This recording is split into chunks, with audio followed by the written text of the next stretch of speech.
A gente não tem muito tempo, então esse daqui seria um tema, assim, interessante só para a gente fechar um pouco do que foi dito, né?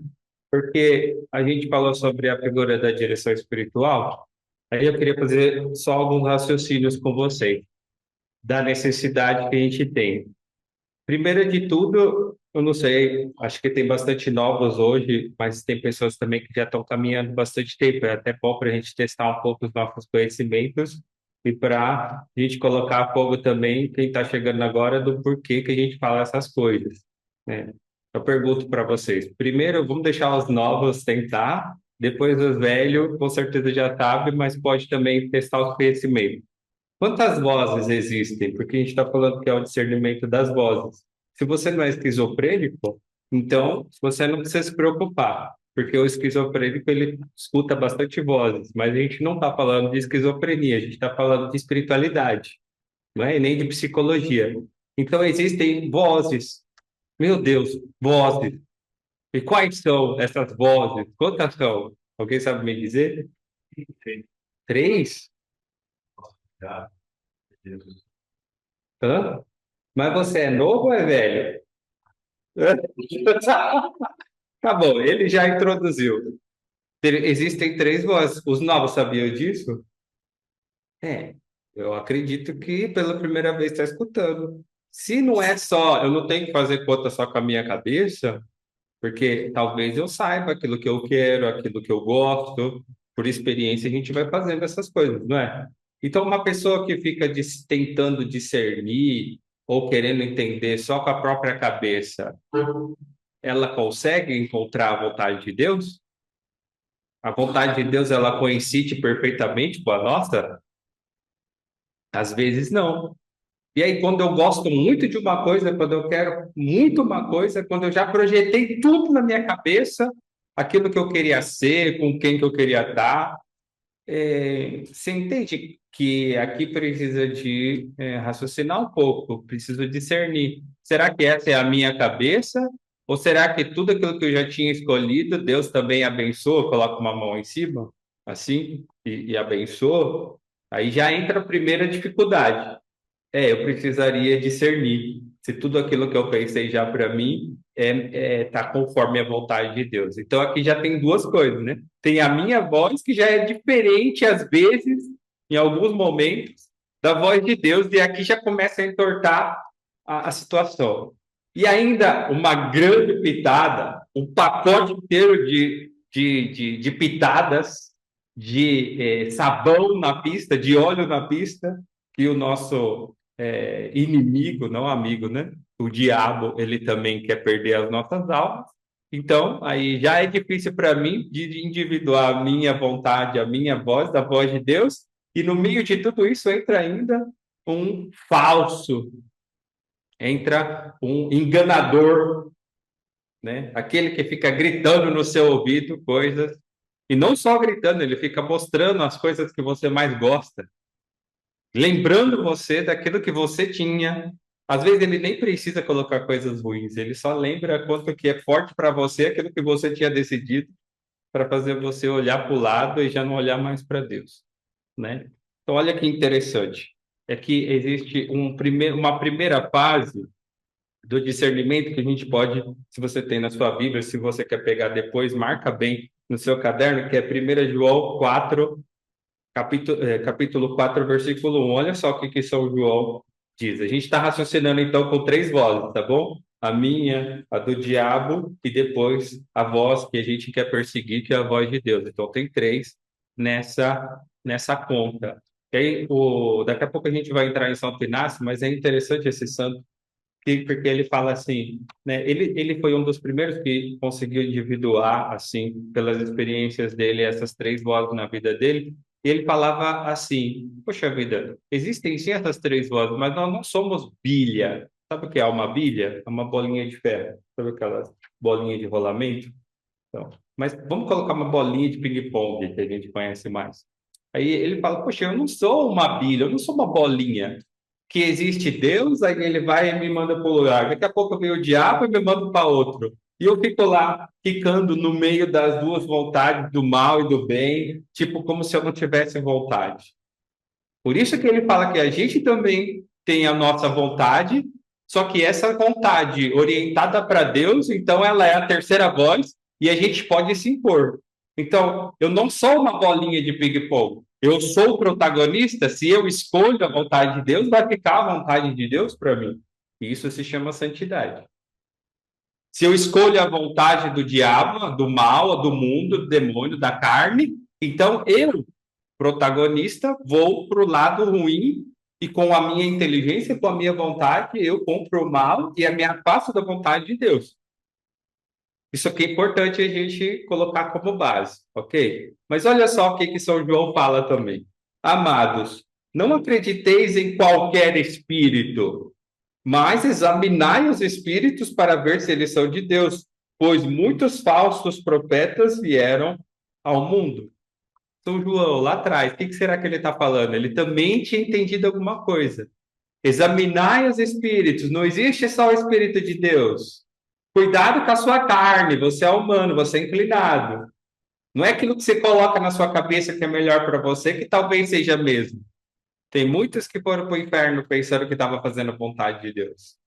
Mas a vontade de Deus não era a vontade de Deus, era a vontade dele mesmo que se impôs. Porque ele gostava muito de uma coisa, ele fez, mas aí depois ele teve que entender que não era isso. Entendeu também da vida, né? Porque a vida também reprova as nossas más escolhas. E vocês sabem bem disso. São Paulo, vemos São João, São Paulo, escrevendo aos Romanos, no capítulo 12, versículo 2, diz assim: olha que interessante. E não vos conformeis com este mundo, mas transformai-vos, renovando a vossa mente, a metanoia, né? Mudança de mentalidade, conversão, aquilo que a gente chama de conversão.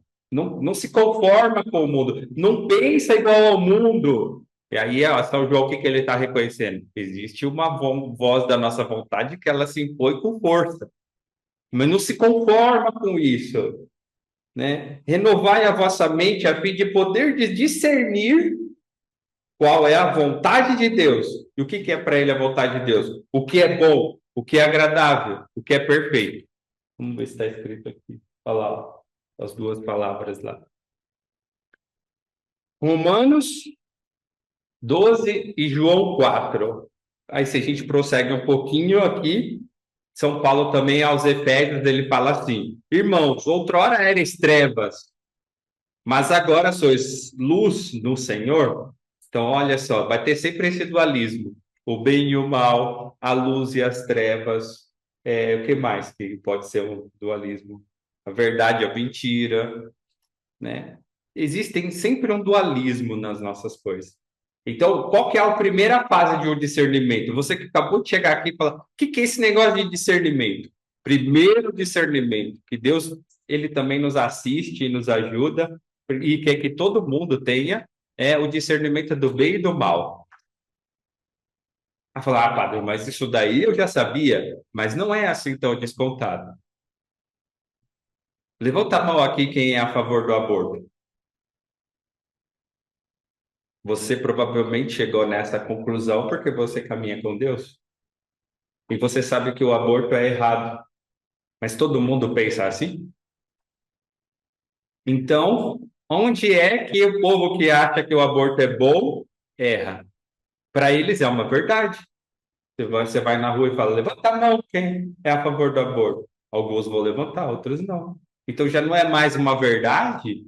Não é a verdade. Só que para alguns, o mal é o bem, e para outros, o bem é o mal. Ah, olha, padre, é verdade mesmo. Porque aí eu fui falar com os meus amigos na escola, eles quase me arrebentaram, não na porrada, mas no argumento, não é? Nossa, padre, é verdade, nem todo mundo pensa igual o cristão. Ah, olha, não conformai-vos, transformai-vos. E como que a gente se transforma? Aqui, ó, na formação, aprendendo as coisas. Quem se forma, se transforma, se converte. Ah, mas eu não gosto dessas coisas. É muita coisa, muita igreja. Tá bom, fica lá ignorante. né? Fica lá, com os peitos de fora fazendo igual as meninas, né? As feministas. O máximo para elas é ficar com o peito de fora lá na frente do Congresso, falar que está protestando uma coisa. Nossa, que lindo, maravilhoso. Eu vou ter pau para você. Nossa, você está mudando o mundo mesmo, com esses peitos caídos seu, né? Desculpa, gente, mas nem todo mundo pensa igual. Então, qual que é o primeiro discernimento? Discernir o bem do. Você ainda está caindo no mal? Então você ainda está com café com leite? Você ainda tem dúvida se ser puro ou se ser promíscuo? Ainda estou em dúvida. Eu não sei se eu sou puro ou se eu compro uma bicicleta. Não sei se eu vou na igreja ou se eu, não sei, assisto a corrida de Fórmula 1. Calma, gente, porque não é assim tão fácil. Você está fortemente decidido. No segundo tema do projeto de vida, que para muitos vão chegar só ano que vem, mas para nós já fizemos um caminho, qual que é? Seguir Jesus. Para você, Jesus já é o centro da tua vida. Se você é, então aí você vai conseguir discernir a voz dele. Se não é, ele é só mais um no meio de tantas vozes, que é a sua e a de quem? Do chifrudo. Então, beleza, ó, já demos mais um passo. Primeiro passo do discernimento, discernir o bem e o mal, aí vamos aumentar a dificuldade. Diante de duas coisas boas, como que você faz? Vamos usar o que vocês mais gostam de falar. Casar, ser padre ou ser freira. Não são duas coisas boas? Ou tem uma ruim e uma boa? O que é o ser ruim para você?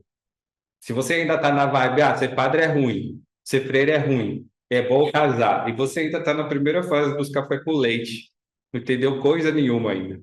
Tem que fazer um caminho mesmo para libertar da sua ignorância.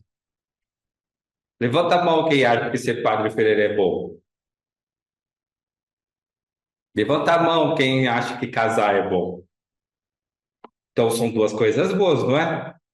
E o que que decide qual que vai ser a sua estrada? A sua cabeça ou a vontade de Deus? O diabo dificilmente vai falar para você fazer uma coisa boa. Então aí ele já sai de cena, porque você já escolheu o bem. Quando você escolhe o bem, ele já sai um pouco de cena. Só que qual que é o inimigo maior, tirando ele da jogada? Qual que é? Sua cabeça, sua vontade. Você entende como que dificulta a coisa? Então, diante de duas coisas boas, qual que é o bem que Deus quer? Preciso de ajuda. Não consigo sozinho. Preciso de ajuda. Preciso me esforçar por mim mesmo, né? A metanoia lá, a conversão, a busca de Deus. Vou fazer minha parte. Mas aí depois, no meio de tantas coisas boas, quem que vai me ajudar a discernir? Aí existe o tesouro que a gente já está meditando desde a parte da manhã, que é a direção espiritual. Existe também os instrumentos que eu busco, quais são? Os sacramentos, a leitura da palavra, uma vida espiritual boa, para você se abrir a essa voz. Mas uma vez que ela fala, o que que vai te ajudar a discernir? Qual que é? Se é de Deus mesmo, se é da sua cabeça, né? E a sua cabeça sempre vai querer se impor, hein, gente? O nosso cérebro, a nível psicológico mesmo, ele tende sempre a confirmar aquilo que é mais gostoso para nós, que a gente tende a querer fazer. Você vai ver até imagens na parede, assim, você vai ver, caiu o passarinho, nossa, tá vendo, eu tenho que casar, porque você quer. Então, aí quem que vai te ajudar a discernir, mas peraí, é isso mesmo, né? Essa Bíblia que você abriu aleatória, assim, será que ela é a voz mesmo de Deus? Tem gente que fala, eu rezei, Deus me falando, nossa, você e a Virgem Maria tá assim, né, no mesmo patamar. A pessoa que vai te ajudar a discernir se foi mesmo o diabo, ou se foi mesmo Deus, ou foi o capeta que se disfarçou de anjo de luz e falou com você? Eu morei em Medjugorje, você sabe o Medjugorje, lá o santuário, lá que tem lá na Bósnia e Herzegovina? Eu morei lá um ano. Você sabia que quando eu estava lá, os videntes, eles têm aparições, né? Naquela época era ainda mais forte, assim, porque tava no auge. E aí, dava aquele horário, o vidente ia lá, todo mundo assistia, não via Maria, eles viam, né? E aí falavam as mensagens, tudo. E aí uma vez, mano, a gente tava lá. Aí toda vez que o vidente tinha as visões, você percebia o rosto deles serenos, né? Assim, eles sorriam, eles falavam, tipo meio que mexia a boca, mas não saía a voz. Eles estavam conversando, mas você não sabia o que eles estavam conversando com a Virgem Maria. E uma coisa muito louca mesmo, né? Aí teve uma vez que chegou a hora da aparição, eles começaram a tremer, suar, ficaram com o rosto assim, tipo, muito ruim, assim, e a gente ficou olhando a cara dele, e depois terminou, e eles já não falaram nada, saíram, e aí depois, no outro dia, eles foram lá na igreja, lá, e deram testemunho. Falaram, na mesma hora, a gente pensou que ia ter um encontro com a Virgem Maria. Realmente apareceu, uma imagem parecia, tinha a roupa de Nossa Senhora, tinha o brilho de Nossa Senhora, só que quando a gente olhou os olhos, a gente percebeu que não era Nossa Senhora. O diabo, ousado, ele tinha se disfarçado de Virgem Maria para enganar eles. E eles perceberam olhando os olhos. E também as palavras que não tinham nada a ver com o que a Maria falava sempre, que tinha uma concordância. Aí você imagina, meu filho, se o diabo ele não está atrás de confundir sua cabeça, e quem é igual o Chapolin Colorado. Quem poderá nos defender? Pois é, Chapolin Colorado. Então, você entende por que que Deus coloca essas ajudas? Para que a gente possa não ser autorreferencial, cair no câncer do autodiscernimento e ir pensando que as coisas da nossa cabeça são coisas de Deus que a gente vai indo, lá na frente a gente percebe que errou. Então existe o bonito da direção espiritual é porque ela tem uma base na virtude mais forte, que é a humildade. Uma pessoa orgulhosa e soberba, ela nunca vai querer ser guiada por ninguém, principalmente na idade de vocês. Nem minha mãe manda em mim. Coitado de você. Você é um coitado. Você não aprendeu nem ainda. Às vezes saiu das fraldas ainda. E já tá soberbo desse jeito. Sua mãe não manda em você agora, mas você vai ver a vida se ela não vai te educar, né? Seu pai não manda em você, né? É. E você bate no peito falando isso. Então presta atenção, porque vai tomar tapa na cara de malandro aí fora. Porque a direção espiritual, tesouro, porque ela nos ensina a ser humilde. Ela nos ensina a escutar alguém que não é nossa própria cabeça. E não escutar porque a voz dele é a voz de Deus. Ele te ajuda a discernir no meio de todas essas vozes qual é a voz de Deus. E aí ele usa três bases, aí que a gente entra em Santo Inácio. Olha que interessante. O que Santo Inácio de Loyola é um grande santo, foi a festa dele esses dias atrás. Santo Inácio de Loyola falando a respeito do discernimento dos espíritos. Passa para nós um pouquinho, por favor. Assim, esses três negócios. Então, só mais é isso aí. Aí vocês podem acompanhar. Santo Inácio de Loyola falando a respeito do discernimento dos espíritos, que ele é o pai desse curso, dessa teoria, que depois foi algo que ele viveu na vida dele, diz assim: precisa discernir em três aspectos. Primeiro, crer que Deus trabalha na nossa história pessoal. Então, você tem uma história pessoal que ela não é igual a nenhuma outra. Você tem um RG, uma impressão digital, você é único. E se você está aqui, você não é fruto do acaso, Deus quis você aqui. Então, quer dizer que você é uma pessoa capaz de conversar com Deus e Deus quer conversar com você para dizer qual é a vontade dele na sua vida. Então ele vai usar a sua história pessoal. Primeiro erro que as pessoas que querem discernir a vontade de Deus, eu acredito que todo mundo queira, você está aqui para quê? Levanta a mão, quem quer discernir a vontade de Deus? Você está ainda indeciso nisso, então é um problema. Você ainda está naquela primeira parte. Vou ser de Deus ou não? Compro uma bicicleta, faço uma outra coisa. Se você se decidiu, então você quer a vontade de Deus. E a gente está percebendo que ela é difícil. Então ele fala assim: olha, um pouco da história de Santo Inácio. E a gente tem que fazer esse raciocínio. Quando a gente quer discernir, a gente tem que olhar para trás, olhar a nossa vida, onde Cristo nasceu, o que Deus foi costurando até agora na nossa vida. Qual que é o erro dos novatos? Olhar para o futuro. Você é a mãe de Ná, por acaso? Você tem uma bola de cristal? Por isso que muita gente vai no mago, vai lá na cartomante. Eu vou lá ver o meu futuro. Futuro coisa nenhuma, rapaz. Aí fica fácil, né? Você paga, a pessoa te diz uma baboseira lá, que talvez nem é verdade, e você acredita e vai lá seguindo. Porque quer fazer do seu jeito, não é? Olha lá o soberbão de novo, orgulhoso. Quer fazer do seu jeito, né? Não quer se submeter à vontade de Deus. Deus ele vai revelando aos poucos. Mas aí Deus escreveu já na sua história, desde quando você nasceu. Olha só como que foi para Santo Inácio. Santo Inácio era um cavaleiro vaidoso e pautava sua vida no intenso desejo de conquistar o mundo para si. Ele só, assim, desejava só conquistar o mundo para ele, tipo uma coisa serena, tranquila, não é? Uma coisa bem de boa. Todo mundo consegue o mundo, não é? Ah, que bom. É.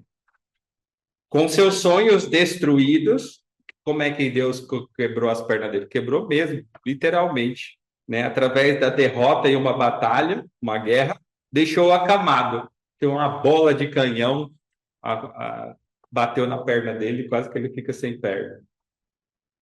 Aí ele ficou acamado por um bom tempo, começou a repensar sua vida. Será que vale a pena isso? Quase morri, né? Poxa vida. Ao ler os livros da vida de Cristo, qual que é o livro da vida de Cristo? Vocês conhecem? O Evangelho. Esse é o livro da vida de Cristo. Quem aqui conhece o Evangelho? Saber onde que encontrar não quer dizer conhecer, tá? Todo mundo sabe que é só abrir a Bíblia, tá lá. Já fizeram um grande esforço para deixar eles escritos lá. Só que você lê, você conhece a vida de Cristo? Santo Inácio conseguiu entender e se converter lendo a vida de Cristo, os evangelhos. Mas também a vida dos santos. Ele começou lendo a vida de São Francisco, aí lendo a vida de São Francisco, a pobreza, o amor que ele tinha. Aí ele falou: qualquer um de nós lendo a vida de São Francisco, o que que a gente fala? Fala, nossa, eu quero ser igual a ele, não é? E aí vai, começa a ajudar os pobres, anda de chinelo, faz alguma coisa assim. Ou vira outro francisquinho. Sabe o que que Santo Inácio, quando leu a vida de São Francisco, falou? Ele falou assim: São Francisco foi um grande santo. Eu quero ver o que que ele leu antes, como é que ele se converteu. Eu quero a fonte. São Francisco foi um grande santo. Então, logo, eu quero ser melhor que ele. Nossa, que humildade, não é mesmo? É. Só que isso fez dele um santo. Realmente, depois ele pediu o evangelho, queria ler a Bíblia, começou a ler, falou: Eu vou servir esse homem. E ele tinha, o que que ele era mesmo? Um soldado. E aí ele falou: Eu quero ser soldado do rei, quero ser o melhor soldado de Cristo. E ele foi. E aí começou a história da conversão dele. Aí ele começou a perceber que se quando ele tinha maus pensamentos, tinha alguma coisa que pesava no coração dele. E ele era o cavaleiro, né? Então imagina, mulherada, livro estranho de romance, que naquele tempo não tinha filme besta, tinha romance. O romance era pior do que filme pornográfico, né? Aí eles ficavam lendo essas coisas, história de cavaleiro, né? Percebeu que Deus agia na sua história convocando a servir a um outro rei, aquele eterno. Falava, poxa, se tem um rei, o rei tem seus soldados, e os soldados morrem por causa do rei, eu não quero morrer por um rei temporal, eu quero morrer pelo rei eterno. Eu quero ser um servo de Deus, um soldado de Deus, soldado de Cristo. Só que olha só, ele nunca teria chegado a esse discurso de soldado de Cristo se ele não fosse um soldado, não é mesmo? Se ele fosse um mecânico, o que ele ia falar? Eu quero ser um mecânico de Cristo. Se ele fosse pescador igual Pedro, como é que Jesus chamou Pedro? Você vou te fazer pescador de homens. Então Deus chama você na realidade que você é, meu amigo. Ele não vai chamar você para você ser uma outra coisa. Depois nós vamos conversar. Ele chama você com aquilo que você é na sua história, com seus dons, com as suas potencialidades. E se você sonha de ser um zero à esquerda, aí não dá para dar resposta nenhuma, né? Levanta a mão aí, quem quer ser o zero à esquerda? Ah, quase, né? Você levantou. Lógico que não. Quem quer ser alguém na vida? Levanta a mão. O Daniel não quer, não, né, Daniel? Opa, quer ser o zero à esquerda, né? É, entende? O Santo Inácio não vai falar para mosca morta. Ele está falando para jovem que quer ser alguém na vida, que quer se realizar. Aí sim Deus chama. Porque esse jovem tem força para fazer alguma coisa de bom. Primeira coisa, então, crer que Deus trabalha na sua história. Da onde que eu vim? Poxa vida, eu poderia nascer na Arábia, ser muçulmano, e nem conhecer Cristo. Você hoje é o quê? Católico? Você nasceu aonde? No Brasil, país católico, né? Ah, que bom. Então Deus já não começou a escrever na sua história. Sua família é católica? Sim ou não? Mais ou menos. Mas mesmo assim, se não era católica, como que você está aqui agora? Não foi providência de Deus, não? Que você conhecesse a fé? Quem te evangelizou? Você começa, você entende? Nós estamos olhando para trás, falando, nossa, Deus já está agindo na minha história aqui, eu estou panguando aqui. Olha só, estou aqui hoje falando de discernimento, mas Deus já estava, tipo, agindo na minha vida há um tempão. Agora, o que eu preciso fazer? Reconhecer na minha história os chamados de Deus, a condução de Deus. Aí, a partir disso, eu vou ser o protagonista para escolher, a partir de agora, segundo uma pessoa redenta por Deus, a vontade dele. Igual Santo Inácio. Segunda coisa, segunda pista que o santo nos ensina: conhecer as armadilhas do inimigo da natureza humana. Ele chamava o diabo de inimigo da natureza humana. O que é o pecado? É uma desumanização. Gente, vamos prestar atenção. Sei que está todo mundo cansado, já estamos terminando, mas vamos lá. Força e coragem, né? Não vamos perder o foco, não. Isso daqui pode salvar o seu discernimento se você acolhe, né? E depois vai ficar aí pensando que é a voz de Deus, tudo aquilo que é a voz do seu amiguinho que está falando com você. Então, qual que é a segunda coisa? Conhecer as armadilhas do inimigo. Sabe qual que era o lema de Santo Inácio? O diabo tenta os bons com coisas boas e os maus com coisas más. Os más com coisas más quer dizer aquelas pessoas que ainda não souberam discernir o bem do mal. A mão direita da esquerda, como diz na Bíblia. Tanto faz. Ah, se eu vou no funk, eu tô feliz. Ah, se eu vou na igreja, também tô feliz. Ah, se eu tô feliz, então quem é o centro de tudo sou eu. Por quê? O importante é a minha felicidade. Se eu vou para a cama com a menina, beleza, tô feliz. Se eu tô feliz, então tá ótimo. Então, pera aí, gente, não é bem assim. Existe o bem e existe o mal. O mal vai te levar para o inferno. Então, o diabo, ele se disfarça de anjo de luz e ele vai te enganar. Você é seguro? Quem aqui se sente seguro diante da tentação do diabo? Levanta a mão. Nossa, olha que cambada de covardes. Tá certo, graças a Deus que vocês levantaram a mão. Ninguém é seguro. Quem é que nos ajuda a vencer as tentações? Se você o busca. Aí entra outro discurso, né? Você busca? Ou você vai lá perto do funk só para escutar um pouquinho, né? Eu não sou, não, funkeiro, mas quando eu passo perto do funk, já passo assim, né?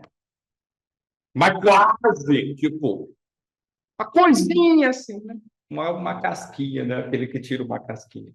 Ah, eu não assisto coisa ruim. Mas fico lá no controle à meia-noite, olhando assim, para ver se acha alguma coisa. Nossa, caiu aqui um negócio. Parece tudo um acidente, não é mesmo? Não, você não precisaria nem estar naquela situação se você não quisesse. Mas isso daqui vai muito da sua consciência de quanto fraco você é. Você é fraco em alguma coisa? Você se acha fraco em alguma coisa? Você se acha, João, fraco em alguma coisa?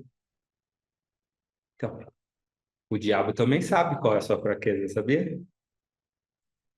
Porque Santo Inácio era soldado, então ele falava: o diabo é um chefe, o chefe estrategista. Ele não vai te tentar naquilo que você é forte. Ele vai te tentar onde? Existe sempre uma galinha morta por aí, né? Um cachorro morto para chutar. E ele sabe muito bem. Ah, mas eu não gosto de pensar não na minha fraqueza. Eu não gosto de pensar muito naquilo que eu não gosto. Tá bom, vai aí, vai nessa. O diabo pensa todo dia como pegar você. Toda hora ele está ali. Enquanto você está lá na sua mornidão, pensando em outra coisa e se distraindo com outras coisas, porque você não quer pensar muito no como que é ruim. Gente, para de conversar aí atrás, por favor. É a primeira vez que vocês veem, então, por favor, vamos entrar no ritmo. Tem. Então, a gente precisa, primeira coisa, qual que é? Olhar as manifestações de Deus na nossa vida. Futuro ou passada? Não passada, porque já passou, já morremos, já ressuscitamos de novo, mas no nosso passado. Depois a segunda coisa, então, conhecer as armadilhas do inimigo. A leitura da vida de Cristo, que é o Evangelho, e dos santos produzia em Santo Inácio um movimento de amor, aquilo que ele chamava de emoções. Ele ficava pensando, poxa, olha só a análise que ele fez da primeira coisa que ele se converteu no Evangelho, né? Aí depois, lá na frente, nos exercícios espirituais, ele refletiu e falou: vou escrever esse negócio aqui para que as pessoas pudessem encontrar também eles o caminho para fazer o discernimento. Vou dizer como é que foi para mim. Olha, eu, quando estava lá, deitado naquela cama, eu pedia meus livros de romance. Aí pegava e lia e tinha sempre que ficar lendo eles para se sentir feliz, para se sentir lá, mas aí depois eu ficava chateado, triste, passava logo aquela alegria. Aí depois eu tive contato com a vida dos santos, com a vida de Cristo, que é o Evangelho. E aquela alegria não passava. Ele se ligou, falou: poxa, mano, aquele espírito que me movia a ler o romance, ele me enganava. Eu ficava desolado depois.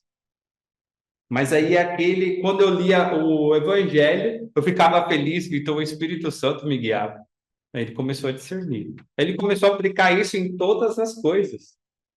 Aquilo que me deixa em paz, feliz, que me deixa consolado, que não é uma coisa ruim, provavelmente é de Deus, porque o diabo não consegue dar alegria que é duradoura. Ele dá alegria passageira. Pode ver, a gente peca na hora, só que aí depois já vai lá, nossa, melei. Aí fica desanimado, já não quer mais caminhar, não é? Ou aqui não tem ninguém que é pecador aqui. Todo mundo é pecador aqui, não é? Senão, se eu estiver falando para algum santo beato, pode falar que vem aqui que a gente coloca o pezinho de seu aqui e a gente vai beijando, né? Porque já tem santo já. Se quiser, a gente pode fazer esse exercício. Tem algum santo aí? Levanta a mão. Ah, poxa vida, não tem, olha só. Estou falando para pecadores, não é mesmo? É, então serve para você também que eu estou falando. Olha só. Terceira coisa e última, porque nós não temos mais tempo. Dar-se conta dos afetos desordenados. Aí, Santo Inácio falava, olha, o que que é um afeto? Aquilo que me afeta. Oh, nossa, que coisa, né? Aquilo que me afeta. Porém, aquilo que toca a minha afetividade. E não é só afetividade, não, de querer ficar apaixonado, outras coisas, não é isso. Aquilo que toca as minhas emoções. Eu fico emocionado. Nossa, quando eu fui, eu gosto de carro, hein? Gosto de motores, tudo. Quando eu morei na Itália, eu fui lá no Museu da Ferrari. Eu vi lá, tinha a F40. Meu Deus, Melhor Ferrari de todos os tempos. Eis o Ferrari assinou ela. Minha última obra antes de morrer. Melhor Ferrari de todos os tempos. Você olha o motor daquele carro, você fala, meu Deus, que beleza. Quem não gosta de carro não tá nem aí. Mas para quem gosta, aquilo é o top das galáxias. E você sair de lá com... Nossa, entende? Mas isso, diante de Jesus Eucaristia, me fizeram guiar uma lá no meu aniversário. Liguei. Oh, 600 cavalos debaixo da sua bunda, assim, você não sabe o que fazer, né? Aí eu liguei e falei, nossa, era o meu sonho ter uma Ferrari. Aí daqui a pouco, depois de 30 segundos, eu falei, é só isso? Não é que parou de ser o meu sonho. Não, ou parou sim, porque ali eu falei, nossa, se fosse só isso, eu queria mais depois. Mas aí eu olhei minha vida, eu era já missionário, falei, nossa, eu não troco minha vida não, mano. Minha vida é a milhão, a cada 5 segundos tem alguma coisa. Você, a sua vida é sempre assim, ó, nossa, né? Você vai viver assim até o resto da vida, mano. Seu coração vai ser a Ferrari.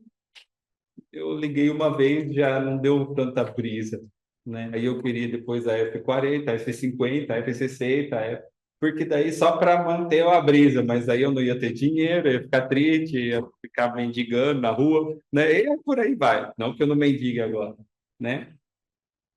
Mas você conhece, né, as perguntas que eu queria que a gente fosse agora para o deserto. Tem as perguntinhas aqui atrás, só que você, com muita sinceridade, você tenta responder essas perguntas, né? Quais são os meus afetos desordenados? Santo Inácio não estava com medo de sentir afetos, porque você é ser humano, você não é um anjo, então você vai sentir afeto. Vai ter alguma coisa que vai te atrair a mais do que outras. Aí o que que esse Inácio está nos ensinando? Ó, toma cuidado, porque vai ter coisas que vai fazer o seu coração tremer, vai ter coisas que vão te atrair muito, e essas coisas o diabo, que é o estrategista, vai usar para te tirar do foco das coisas de Deus. E não só isso, não vai ser só culpa dele, vai ser também uma força maior sua, porque você gosta muito, ao ponto de tirar Deus do seio. E quando isso acontece, ele chama de afetos ordenados ou desordenados. O que seria o afeto ordenado? Aquilo que eu subordino para me levar mais para Deus. Eu fico feliz quando eu faço um gesto de caridade. Você já fez um gesto de caridade? Você já sentiu que você fez a diferença na vida de alguém? Como que é gostoso? Você já, você já fez um gesto que a pessoa bateu assim, comovida nas suas costas e falou: Meu, obrigado, cara. Obrigado, porque se não fosse você, eu não sei o que seria de mim. Já aconteceu com você? Se não aconteceu, tenta fazer alguma coisa para você chegar nisso. E para quem aconteceu, você sabe do que eu estou falando. Aquela alegria que vem no seu coração, aquela satisfação de falar, nossa, é para isso que eu nasci, né? Não sei ainda a minha vocação, mas, meu, é para isso, eu sou o cara, né? É isso aqui, ó, agora, assim, já saí assim, tipo, igual o Cristiano Ronaldo, né? Nossa, é isso, entende? Aí você, quem te deu essa satisfação de você também fazer algo que é o bem e se sentir profundamente feliz? Só Deus pode fazer isso. O diabo pode tentar simular isso. Aí vai te dar coisas, vai te dar emoções, aí você vai pensar. Imagina quem, coitado, que vai buscar na droga. Aí eu vou lá, nossa, o cara, que lindo, maravilhoso. Daqui a 10 minutos, não sei quanto, que eu não usei, graças a Deus, 10 minutos já tá triste, porque aí tem a tristeza, né? Tem. Aí, para curar a tristeza, o que tem que fazer? Mais droga, e mais droga, e mais droga ainda, até para você morrer. Aí o diabo, porque ele entendeu que você gosta muito. O que é que você gosta muito, ao ponto de ser uma ameaça para a sua vida com Deus? Isso se chama afeto desordenado. Você consegue? Você teria sinceridade ou humildade de chegar diante de Deus agora lá no deserto e falar: Olha, Deus, Eu queria até caminhar com você, eu estou buscando caminhar. Só que esse afeto aqui, ó, ele está quebrando minhas pernas. Eu preciso trabalhar isso. Aí com quem que você vai falar depois? Ah, nossa, eu tive uma iluminação lá no projeto de vida. Só que aí eu não sei o que fazer com isso. Ô, Luan, dá para prestar atenção? É. Ou presta atenção, já não, nada te impede de prestar, né? Então, os mais velhos aí ajuda por aí, tá? Porque senão aí não dá certo. A gente chegou os novos, a gente fica mais novo do que eles, aí é complicado, né? Então vamos terminar tendo essas perguntas no coração, porque daqui a pouco você vai lá diante de Jesus. Aí, meu, diante de Jesus não dá para você meter o louco. Ah, mas eu sou santão na frente dos outros e depois só Deus sabe minha vida escondida. Tá bom? Você acha que você está enganando Deus ou você está enganando você mesmo? O que que você acha? E o pior de tudo é que Deus estava te dando a possibilidade de você reconhecer e se converter. Mas você vai nessa meteção de louco, vai escondendo, vai se achando o melhor, e na verdade é aquele ditado que minha avó dizia: por fora, bela viola, por dentro, pão bolorento. É aquilo que Jesus chama de hipocrisia. Vocês estão aqui porque vocês querem fazer um caminho sério com Deus, não é? Então, parte da falsidade e da hipocrisia, ela vai cair quando você fizer o gesto de humildade e falar, eu preciso de ajuda. Preciso de ajuda a Deus, primeiro de tudo a Deus, né? Deus, preciso de ajuda. Eu estou aqui enroscado aqui no meu pecado, estou enroscado aqui na minha cabeça, achando que essa é a vontade de Deus, é o método de medida para tudo. Eu estou enroscado aqui, Deus, me ajuda. Aí a gente volta no segundo ponto aqui. Santo Inácio já mostra para nós: olha a sua vida agora. Você que não sabia de nada, não sabia nem como começar, olha onde você está agora. Está dentro de um grupo que quer discernir a vontade de Deus, que tem um acompanhamento, que tem pessoas que, tá bom, não são as melhores, mas querem te ajudar. Aí você olha para trás e fala: nossa, Deus já conduziu, eu tenho alguma coisa que Ele quer de mim, não é possível. Porque senão eu estaria perdido. Se eu estivesse na Arábia Saudita, eu poderia ser só muçulmano. E se eu não fosse, eles iam cortar minha garganta. Mas Deus está me dando tudo que eu preciso. E isso é o BO. Então, diante de Deus, vocês precisam se questionar. Por que que Deus está me dando tudo isso? Porque Ele quer falar comigo e Ele quer algo de mim. Ah, mas eu não quero. Então, por isso que você fica se comportando assim, né? Superficial. Aí Deus te dá uma coisa, você gospe no prato que comeu, não quer, não aproveita, tá nem aí. Só que aí, pelo menos, né, a gente seja sincero. Ah, por que que eu tô indo no projeto de vida? Você precisa saber por que você está aqui. Eu digo isso também para os novos. Por que que você veio? Por causa do seu amigo? Não. Então nem venha ao segundo. Vem aqui se você entender hoje que você precisa entender a vontade de Deus. Se não for por isso, qualquer outra coisa é inferior, aí é melhor você voltar para o grupo lá do eixo A, e se converter primeiro, tentar caminhar melhor, aí depois você vê. Eu vejo um monte de contradição por aí. Ah, padre, posso ir no projeto de vida? Pode. Como é que está o seu caminho na fraternidade? Ah, não estou nem indo. Meu filho, olha, sai de mim. Vai lá, caminha primeiro, e depois a gente conversa. Ah, não, Fábio, mas agora eu me decidi de caminhar. Ah, sim, então tá bom. Então, se você está decidido de caminhar, seja aqui, seja lá na fraternidade, que vai tirar de você lá a caridade, o amor fraterno, o sentimento de trabalho em equipe, tudo. Aí sim. Mas se vem aqui só porque veio o amiguinho, aí eu acho que não é para você, né? Eu acho que a gente está pregando aqui a sinceridade, então a gente é sincero, né? Mas eu acho que a primeira base aqui para você ter um relacionamento com uma direção espiritual, com um acompanhador é esse, a verdade e a sinceridade. Olha, eu preciso de ajuda. Olha, eu não, nem sei por onde começar, não é problema. Geralmente as pessoas que se propõem como diretores espirituais ou acompanhadores, elas precisam pelo menos ter um pouquinho de tempo a mais de caminhada que você. Então, algumas coisas elas podem te ajudando. Então não tenha medo. Só que o que não funciona é quando a gente já começa da base da meteção de louco, né? Na base da mentira, na base da falta de sinceridade, quando a gente não consegue entender nem por que a gente está aqui, né? Precisa de ser uma escolha para você estar aqui, tá bom? Aí para os novos eu digo isso. Você escolheu estar aqui? Você escolheu, então tem um motivo. Aí a gente vai conversar sobre o motivo. E os velhos, você ainda está aqui por quê? Porque você acredita que Deus vai falar com você, que Deus pode falar com você? Se é vontade, se é isso, então vamos para frente. Mas aí o valor da direção espiritual é muito grande para quem está aberto a Deus, porque ele obtém muitos frutos. Eu espero que você tenha essa abertura.